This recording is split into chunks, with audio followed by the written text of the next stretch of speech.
Olá amigos da ZN Garage, hoje eu vou mostrar para vocês o Maverick Super Luxo 1974. Era o concorrente do Opala, só que com motor V8, câmbio na coluna e teve mais ou menos 10 mil unidades fabricadas. Roda a vinheta.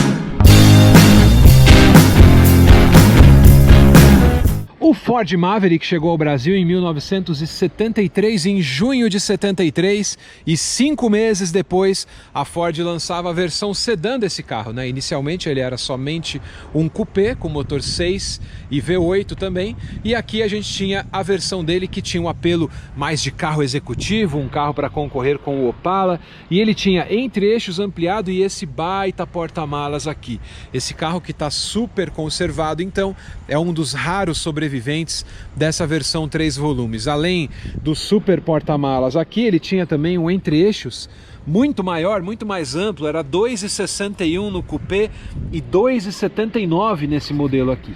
E esse ganho de espaço se traduzia aqui, ó, olha só que espaço interno legal que tinha o Ford Maverick, né? Apesar do túnel central ser muito grande, o pessoal na época não se preocupava com isso, mas ele tinha um baita espação interno e ele não custava tão caro quanto o Ford Galaxy, que tinha um apelo de luxo. Esse carro era um carro médio e essa concepção dele, banco inteiriço e tal, câmbio na coluna, era uma coisa bem da década de 60. Vamos ver aqui a parte dianteira do carro, para vocês verem como que era um carro médio dessa época. Aliás, né, eu posso dizer que já era um carro para quem tinha bastante dinheiro, porque essa versão aqui, ela era completa. Direção hidráulica, que ele tem super levinha, e ele também tem ar-condicionado. Olha só, o ar-condicionado é essa peça inferior aqui, ó, tá vendo? Ele só refrigera desse jeito aqui por baixo. Um equipamento aqui, ó, época 12.000. Electra SL. O pessoal chamava esse ar-condicionado aqui de gela-saco, acredite se quiser. Aqui você tinha um rádio, não toca-fitas ainda, um rádio Philco Ford, como era comum. Aqui você tinha o porta-luvas do Maverick, com o embleminha do Maverick, né? Abria por aqui. Abrir aqui e você tem ali um rádio mais atualizado com CD. Eu já fiz isso num carro que eu tenho no Opala e ficou bem legal. A instrumentação dele bastante simples, né? Velocímetro, combustível e luzes espia de óleo, alternador e de temperatura, ou seja, se tivesse quente, ele já avisava logo ali na temperatura e o carro parava. Exatamente, porque muita gente reclamava, né, nos primeiros Ford Maverick, que eles tendiam a ferver. Isso acontecia mesmo. Ford sempre teve problema de superaquecimento no Brasil. Depois eles corrigiram um pouco do problema, mas é uma questão crônica, né? Com o motor V8 principalmente, é um motor que trabalha muito quente, o Brasil é um país muito quente, e eles acabaram adaptando essa solução, mas isso sempre foi problema crônico da linha Ford. E aqui, ó, vamos ligar ele.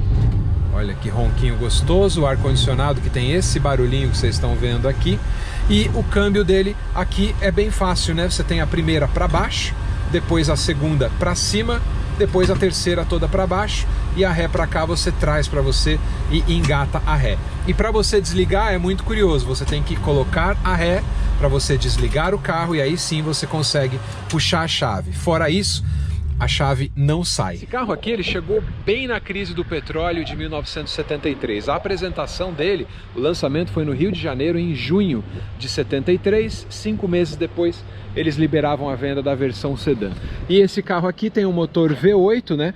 Aquele motor que rendia 197 cavalos brutos na época, quase 40 quilos de torque, e tinha um desempenho bem emocionante para um carro desse tamanho, né? Ele era muito menor do que o Galaxy, por exemplo, pesava menos de 1.500 quilos, né? Então ele tinha um desempenho bastante surpreendente. Pontos positivos desse carro, com certeza é o desempenho, e negativo é o câmbio, que era meio impreciso e acabava encavalando um pouquinho as marchas. E no total esse carro aqui teve pouco mais ali de 10 mil unidades produzidas nessa configuração sedã. O coupé era mais comum, né? Você depois de um tempo, depois ali do meados da década de 70, você tinha o motor 4 cilindros, os 6 cilindros antigo e também o V8. Apesar dessa vida curta no mercado brasileiro, o Ford Maverick sempre fez muito sucesso aqui, né? Depois que saiu de linha, muita gente ainda gostava desse carro, apesar dessa fama de beberrão, de vários probleminhas técnicos, né, da época, encavalava a marcha, enferrujava fácil, né? Isso era característica dos carros antigos que não tinham o mesmo padrão de produção que você tem hoje, robotizado, né? Toda a tecnologia ali de precisão, de montagem. Esses carros não tinham nada disso, mas com certeza eles tinham muito mais personalidade, né?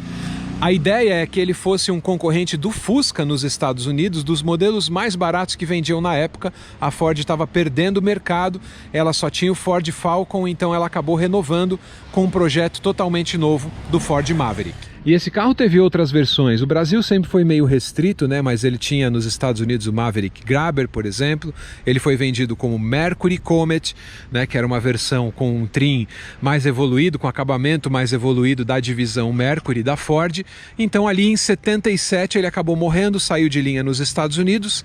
Aqui a gente ainda teve um facelift dele, mas ele durou mesmo até 79, porque a Ford lançou o Corcel ali em 78 e era um projeto mais barato de ser produzido, mais econômico em termos de motor, e aí o Maverick acabou saindo de linha. Vamos dar uma voltinha de Maverick?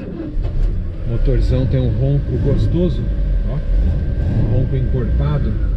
Diminuir um pouco a velocidade do ar aqui, que ele é barulhento dentro, ó, é gostoso. Só tem que tomar um pouquinho de cuidado, que essa alavanca aqui ela tinha tendência de encavalar a marcha. Isso daí acontecia muito, tinha várias técnicas para isso. Primeira é para baixo, freio de estacionamento aqui embaixo, igual de picape, ó, que manteiguinha que era a direção do carro, bem gostosinho para andar.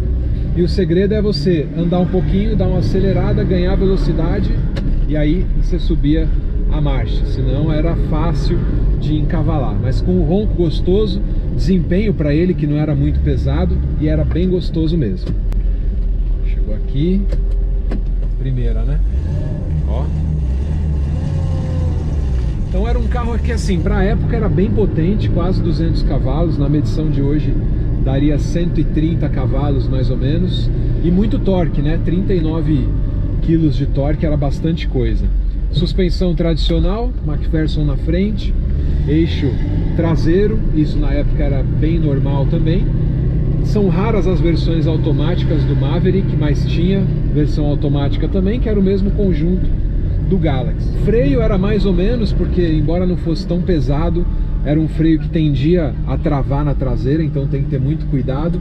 E superaquecimento, que era uma questão super comum de todos os Ford, né? A visibilidade dele é razoável, até boa. Só como ele vem cheio, ó, usando freio motor, ele é bem cheio, o ruído dele é bem envolvente, bem gostoso. Quem não está acostumado até assusta. Um fato interessante é que o Maverick acabou não vencendo o Opala. A Ford queria vencer o Opala, mas o Opala era muito mais versátil, né? Tinha a versão 6 cilindros, a 4 cilindros, que era mais econômica. O Maverick, apesar de ser um bom carro, ele acabou desistindo com o tempo de concorrer com o Opalão, deixou o Opalão liderar as vendas desse segmento. Quem não tinha grana para comprar um carro de luxo, que era o Galaxy, ficava com o Maverick, que estava de bom tamanho. E esse carro está à venda no acervo da ZN Garage. Para você visitar a ZN Garage, ó, procura aí, ó, ZN Garage Oficial. Não esquece de se inscrever aqui no canal, não esquece de ativar as notificações e acompanhar todo o nosso conteúdo de carros antigos aqui.